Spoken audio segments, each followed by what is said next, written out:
अगर मैं आपसे कहूं कि सिर्फ 500 रुपये से आप अपनी इन्वेस्टमेंट जर्नी शुरू कर सकते हैं, तो क्या आप मानेंगे?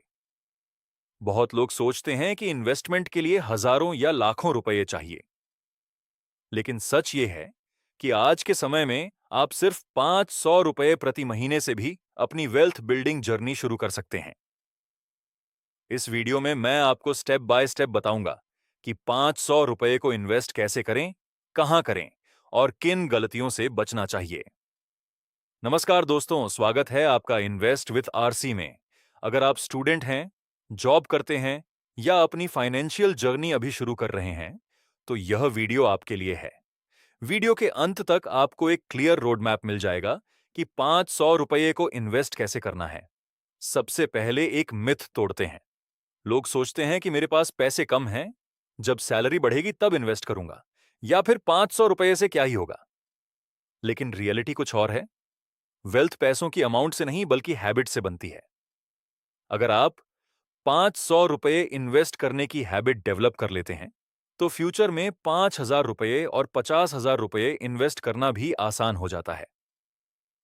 इन्वेस्ट करने से पहले 3 चीजें जरूरी हैं। पहला, इमरजेंसी फंड। कम से कम 3 से 6 महीने का खर्च अलग रखें। दूसरा, हाई इंटरेस्ट रेट। अगर क्रेडिट कार्ड का बड़ा बिल है तो पहले उसे क्लियर करें। तीसरा, लॉन्ग टर्म माइंडसेट। इन्वेस्टमेंट को कम से कम 5 साल के नजरिए से देखें। आज इन्वेस्ट करके कल डबल होने की उम्मीद मत रखिए। अब सबसे महत्वपूर्ण सवाल, 500 रुपये कहां इन्वेस्ट करें? बिगिनर्स के लिए सबसे अच्छा ऑप्शन है इंडेक्स फंड एसआईपी।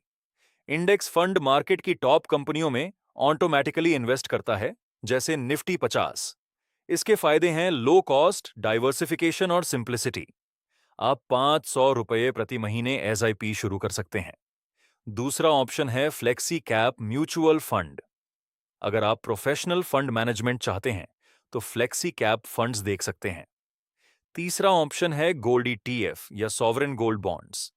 लेकिन बिगिनर्स के लिए पहला फोकस इक्विटी म्यूचुअल फंड्स पर होना चाहिए।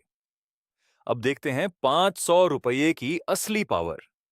मान लीजिए आप हर महीने 500 रुपये इन्वेस्ट करते हैं और एवरेज 12% सालाना रिटर्न मिलता है। कंपाउंडिंग का मतलब है कि आपका पैसा सिर्फ बढ़ता नहीं, बल्कि उस पर मिलने वाला रिटर्न भी रिटर्न कमाता है। अगर आप 10 साल तक 500 रुपये हर महीने इन्वेस्ट करते हैं, तो आपका कुल इन्वेस्टमेंट लगभग 60,000 रुपये होगा। लेकिन कंपाउंडिंग की वजह से उसकी वैल्यू इससे काफी ज्यादा हो सकती है। इसीलिए इन्वेस्टमेंट में अमाउंट से ज्यादा महत्वपूर्ण है जल्दी शुरुआत करना और लगातार बने रहना। अब प्रैक्टिकल स्टेप्स देखते हैं। सबसे पहले एक ट्रस्टेड इन्वेस्टमेंट ऐप चुनिए। उसके बाद केवाईसी पूरा कीजिए। फिर एक अच्छा इंडेक्स फंड या म्यूचुअल फंड चुनिए। मंथली एसआईपी अमाउंट 500 रुपये सेट कीजिए और ऑटो डेबिट इनेबल कर दीजिए। बस, आपकी इन्वेस्टमेंट जर्नी शुरू हो चुकी है। अब बात करते हैं उन गलतियों की जो बिगिनर्स अक्सर करते हैं।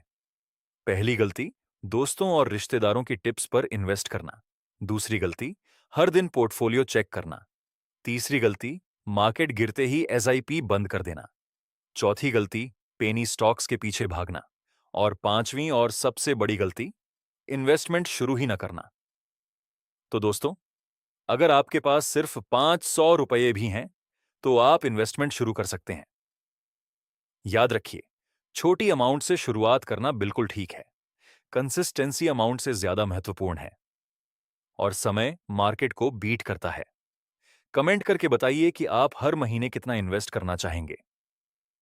अगर वीडियो पसंद आई हो तो लाइक कीजिए, शेयर कीजिए और इन्वेस्ट विद आरसी को सब्सक्राइब करना बिल्कुल मत भूलिए। मैं मिलूंगा आपसे अगली वीडियो में एक और फाइनेंस टॉपिक के साथ। तब तक के लिए अपने पैसों को समझिए, सही जगह इन्वेस्ट कीजिए और फाइनेंशियली स्ट्रांग बनिए।